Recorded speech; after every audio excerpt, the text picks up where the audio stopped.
Aujourd'hui, je voudrais vous parler de quelque chose de rose. Non, ce n'est pas Barbie. C'est un vase rose en opaline. Bonjour les amis, je suis Agathe, tarologue et conférencière. Bienvenue sur ma chaîne. Il y a quelque temps, je participe à un salon et je suis tout naturellement allée saluer mes camarades de jeu. Et j'ai discuté avec une collègue et amie que j'apprécie particulièrement et que je sais être une très bonne voyante et un très bon médium. Elle parle aux défunts, elle parle aux anges, enfin on a un peu juste l'impression qu'ils sont assis à côté de nous quand elle le fait, c'est assez extraordinaire. Moi ça m'émerveille toujours. Et ce jour-là, je discute avec elle de la pluie du beau temps et elle me dit « Ah, ta grand-mère est là !» Ma grand-mère est décédée depuis 17 ou 18 ans. Et c'est quelqu'un qui est très très importante pour moi. Et, et moi, je suis restée un peu comme de ronflant parce que je ne demandais rien. Et je parlais juste de la pluie du beau temps.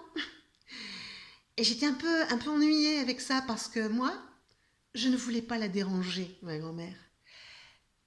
Elle m'a appris qu'il faut laisser partir. Voilà, elle m'a appris que quand les gens meurent, c'est un peu comme si ils partaient faire un truc quelque part ailleurs.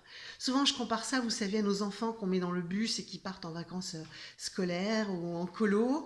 Alors, on pleure parce qu'ils sont pas là et qu'on est inquiet, etc. Mais en fait, en même temps, on se dit, ils doivent s'amuser comme des fous, ils doivent faire des tas de trucs, il va revenir avec des souvenirs.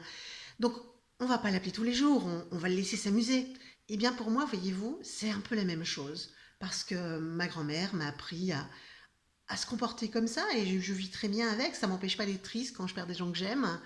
Mais je me dis toujours que voilà, ils ont des trucs à faire et qu'on se reverra plus tard.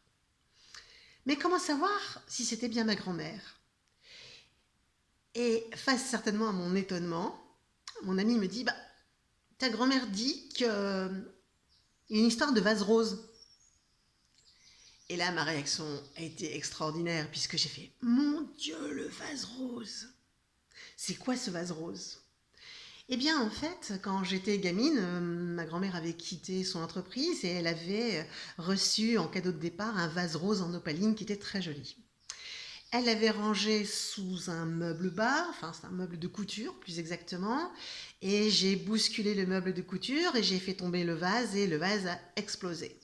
Et franchement, je savais que ce vase lui tenait à cœur. Franchement, c'est terrible. Donc ma grand-mère était très fâchée, mais je crois plus parce qu'elle était déçue de perdre son vase, plus que fâchée contre moi, je crois. Et elle a décidé qu'elle irait s'en acheter un autre, ce qu'elle a fait d'ailleurs, et que je trouvais toujours beaucoup moins beau que celui qu'elle avait eu. Et bien sûr, comme tout le monde, en tant qu'être humain, j'ai simplement répondu, mais il était mal placé le vase, c'est pour ça qu'il est tombé. Et ma grand-mère a dit à mon ami médium, ouais, enfin, Agathe a toujours été une brise-fer, quoi. Et ça, c'était son mot, brise-fer. Alors pourquoi je vous raconte ça? Eh bien parce que cette histoire me tient beaucoup à cœur et que je voulais la partager avec vous. Mais je voulais aussi du coup vous parler des défunts et des contacts défunts. Alors, je sais que certains parmi vous vont voir des médiums avec des photos, etc., pour qu'on fasse appel aux défunts. Ce qui, moi, me dérange, mais je ne vous dis pas qu'il ne faut pas le faire. Ce qui, moi, me dérange, c'est que quand on les appelle, on ne sait pas qui vient. C'est-à-dire que si vos défunts sont occupés, on peut très bien faire venir quelqu'un d'autre qui va l'imiter. Donc il faut en tenir compte et être très à l'affût de ce qu'on vous dit. Soit ce sera vraiment la bonne personne et vous recevrez des messages qui vous confirmeront que c'est la bonne personne, soit ça sera quelqu'un d'autre. Et c'est vraiment dans le message que vous entendrez si c'est bien la bonne personne ou pas. Moi, je suis d'avis à ne pas les déranger. Vous faites comme vous voulez, mais moi, je ne veux pas les déranger. S'ils veulent me parler, ils me feront passer le message parce que eux l'auront décidé. Parce que même si je suis triste de ne plus les avoir dans ma vie, je sais qu'ils sont occupés quelque part. Alors, c'est pas très joyeux d'en parler comme ça, mais je sais pas, parce que finalement, je sais aussi que nos défunts nous envoient des messages. Une de mes amies a par exemple perdu une petite fille qui était vraiment toute petite, d'une maladie grave. Et elle me disait, c'est fou, j'écoute une radio et c'est une radio plutôt moderne et j'entends tout le temps un vieux morceau, c'est pas normal sur cette radio. Et je lui ai dit, eh bien, quand ça se passe à nouveau, tu vas dire à haute voix à ta fille que ça va, qu'elle peut partir, que tout va bien, que tu vas prendre soin de toi et que tu es en confiance et qu'elle, maintenant, elle a autre chose à vivre de drôlement mieux. Parce que sur Terre, elle était quand même juste malade. Hein. Et c'est ce qu'elle a fait. Et elle n'a plus entendu le morceau à la radio, radio moderne, avec un morceau un peu vieillot.